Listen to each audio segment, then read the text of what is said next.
আমার নবী শুধু একমাত্র সুপারিশের অধিকারী দেওয়া হবে। একটু আওয়াজ দিয়ে বলতে পারলেন না সুবহানাল্লাহ?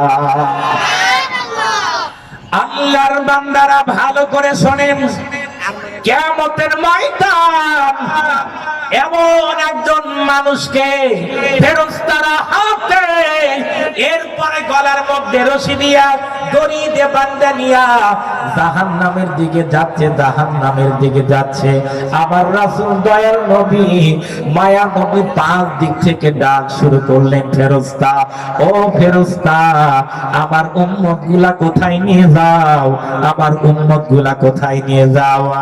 আল্লাহর রাসূলের কথা শোনেন না, আল্লাহ আসমান থেকে জিবরাইলকে বললেন, হে জিবরাইল যাও, যারে যাও, আমার হাবিবটাকে কেন শোনে না? আল্লাহর রাসূলের ডাক তখন ফেরেশতারা দাঁড়িয়ে যায়, ডাকটা বললেন, কেন তোমরা একে হাতে রশি এরপরে গলায় রশি দিয়ে কই নিয়ে যাও? ফেরেশতা ডাকতে বলে, ইয়া রাসূলুল্লাহ, এই মানুষটা নেকি আর বদি ওজন করা হয়েছে, মিজানের পাল্লায় তার নেকি বড় হালকা হয়েছে, এই জন্য জাহান্নামের মধ্যে নিয়ে যায়। আমার দয়ার নবী বলেন, আমার বিশ্বাস হয় না, আমার সামনে আর একটা বার তোমরা ওজন করবা, একবার আওয়াজ দিয়ে বলেন না সুবহানাল্লাহ? আল্লাহর রাসূল বলেন, এরপরে আবার ফেরেশতারা মিজানের পাল্লায় নিয়ে যাবে। এ মুসলমান, আবার যখন ওজন করা হবে, আল্লাহর রাসূল পকেট থেকে একটা কাগজ বের করবে, যে এই কাগজের মধ্যে শুধু এতটুকু লেখা, লা ইলাহা ইল্লাল্লাহ মুহাম্মাদুর রাসূলুল্লাহ। আমার নবী, আপনার নবী ওই মিজানের পাল্লার মধ্যে রাখবে, এরপরে আবার টান মারবে। আমার নবী টান দেওয়ার কারণে যখন মিজানের পাল্লাটা যখন তাকে মাপ দেওয়া হবে, দেখবে মিজানের পাল্লা ভারী, ফেরেশতারা জাহান্নামী ব্যক্তিকে রেখে চলে যাবেন। ধরে বলেন সুবহানাল্লাহ? আর আসতে বলেন না সুবহানাল্লাহ? আমার নবী, আপনার নবী দোজাহানের নবী। এরপরে মানুষটা বলবেন, কে আপনি? আপনাকে তো চিনি না। তখন বলবে, জানো না, আমি তো দোজাহানের নবী মুহাম্মাদুর রাসূলুল্লাহ সাল্লাল্লাহু আলাইহি ওয়াসাল্লাম। ওই যে আবু মাহজুরা হাত ধরে বসে গেছেন। আল্লাহর রাসূল তখন তাকে বললেন, তুমি যে আযানটা ব্যঙ্গ করেছো আবার করো।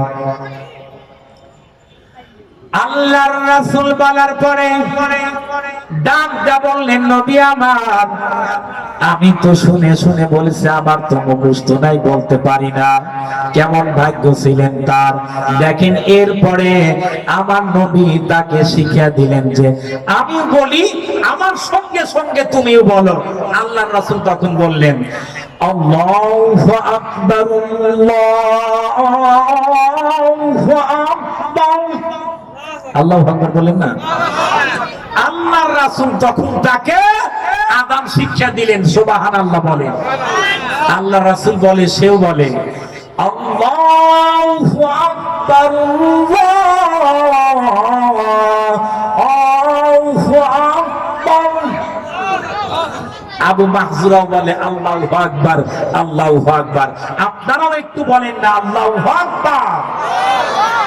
আবু মাহজুরা আল্লাহর রাসূলের সামনে হাঁটু গেড়ে বসে আছেন। রাসূল আবার তার মাথার মধ্যে সামনের চুলগুলা ধরেছিলেন। কোথাকার চুল? সামনের চুল ধরার পরে আল্লাহর রাসূল যখন তাকে আযানটা শিখিয়ে দিলেন, রাসূলের শুধু হাতের স্পর্শ লেগেছেন। একটু জোরে আওয়াজ দিয়ে বলেন, ডেন্ডাবার বসে আল্লাহু আকবার। হাতের স্পর্শ লাগার পরে আবু মাহজুরাকে যখন আযানটা শিক্ষা দিলেন, এরপরে বললেন, এখন যেতে পারো। আবু মাহজুরা বলেন, ইয়া রাসূলুল্লাহ, আপনি ছিলেন হচ্ছে আমার দিলের দুশমন, আমার চোখের দুশমন, সব জায়গাতে আপনার শত্রুতা করতাম।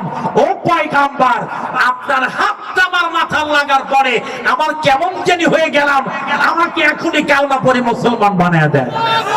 একটু আল্লাহু আকবার বলেন। ডান্ডাবারবাসী, আল্লাহর রাসূলের হাত লাগার পরে যদি আবু মাহজুরার একজন ইহুদির সন্তানের যদি জীবনটা পরিবর্তন হয়ে যায়, আপনার সন্তান যদি মাদ্রাসার মধ্যে পড়ে, আল্লাহর রাসূলের যদি তাহজিদ নামাজ গুনাহ সুন্নাহ নিয়ে জীবন করে, এটাও কিন্তু জান্নাতি মেহমান হিসাবে আমার আল্লাহ কবুল করে নেবে। ঠিক কিনা ধরে বলে।